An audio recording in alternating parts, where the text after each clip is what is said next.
好，我是佳慧。Meal Kit 是近年在国外流行的饮食新体验。为了配合现代人工作的繁忙，下班后没有多余的时间可以去买菜，或是单身的经济当道，一个人下厨怕食材吃不完浪费了，都可以透过网络一指下单，将想要的食材食谱配送到家，在家呢就可以快速方便的享用美食，体验乐趣。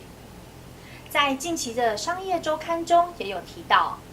美国及日本皆有企业以这样的服务提供给消费者。经整理后，以下将与大家分享，看看他们是怎么做到、如何办到的。在前期，加强企业内部的资讯系统，建立会员制度，利用数据分析，透过搜集顾客的订单资讯，针对这些不同的客群资讯研发，设计不同的菜单，甚至主动推荐适合之料理。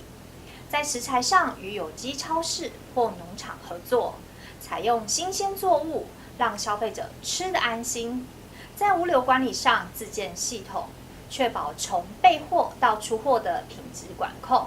进而准时顺利地收到消费者的手中，甚至是更进一步的扩张到实体通路的上架，